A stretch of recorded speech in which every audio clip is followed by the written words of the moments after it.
Ruang Hening, Ruang Sejuk. Jumat 16 Juli 2021 dalam Pekan Biasa ke-15. Kita merayakan Santa Perawan Maria dari Gunung Karmel. Bersama saya Leon dari Paroki Santo Stefanus, Surabaya. Marilah berdoa.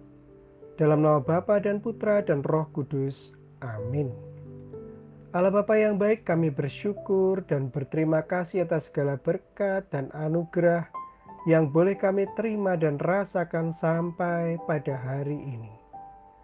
Pada pagi hari ini kami mohon berkat-Mu supaya kami boleh memahami sabda-Mu dan melakukannya dalam kehidupan kami. Ini semua kami mohon demi Kristus, Tuhan dan pengantara kami. Amin. Semoga Tuhan bersamamu dan bersamamu juga. Inilah Injil Yesus Kristus menurut Matius. Dimuliakanlah Tuhan. Matius bab 12 ayat 1 sampai dengan 8.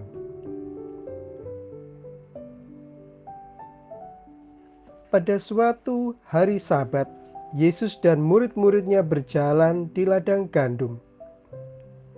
Karena lapar, murid-muridnya memetik bulir gandum dan memakannya.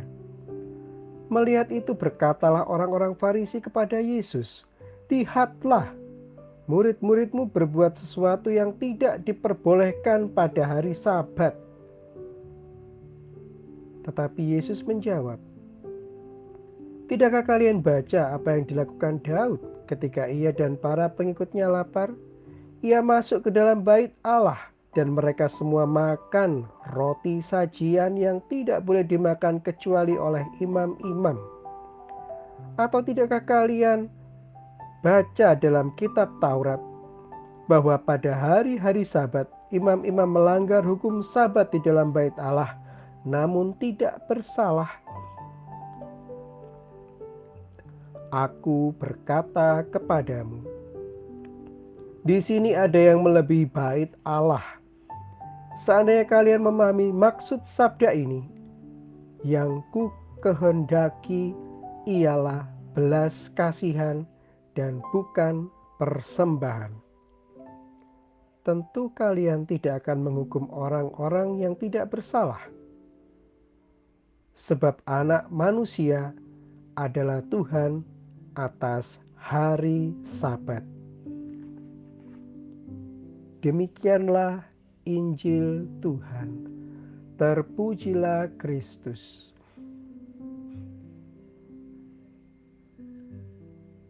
Ibu bapak, saudari-saudara yang terkasih, Injil hari ini sangat menyentuh saya. Tuhan Yesus bersabda, di sini ada yang melebihi bait Allah. Jika memang kamu mengerti maksud firman ini, yang ku kehendaki ialah belas kasihan dan bukan persembahan. Tentu kamu tidak menghukum orang yang tidak bersalah. Karena Anak Manusia adalah Tuhan atas hari Sabat. Tuhan Yesus harus diterima lebih dari peraturan yang ada. Terkadang saya lebih mementingkan peraturan daripada belas kasihan. Gemes rasanya jika ada aturan tapi orang seenaknya sendiri, merasa dirinya lebih hebat dari siapapun lalu berbuat sakarepe dhewe.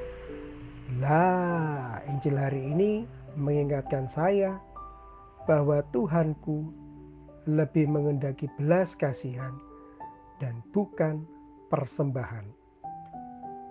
Apa sih gunanya peraturan? Peraturan digunakan supaya semua bisa tertata dan bisa digunakan sebagai acuan hidup bersama.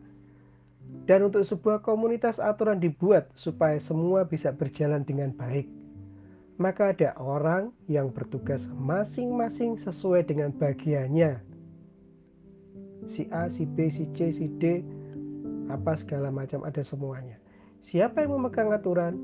Tentunya pemimpin komunitas.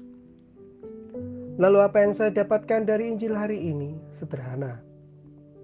Pemimpin komunitasku adalah Tuhan Yesus. Maka aku berusaha supaya taat kepadanya dan mulai hari ini mencoba untuk melayani dengan belas kasihan, bukannya tanpa mengindahkan aturan umum yang berlaku, tapi tentu kamu tidak akan menghukum orang yang tidak bersalah. Mari mencoba berbelas kasihan pada mereka, karena Tuhan Yesus juga hadir di dalam diri mereka. Mungkin mereka tidak tahu atau kurang mengerti, atau karena satu dan lain hal perlu mendapatkan perhatian lebih.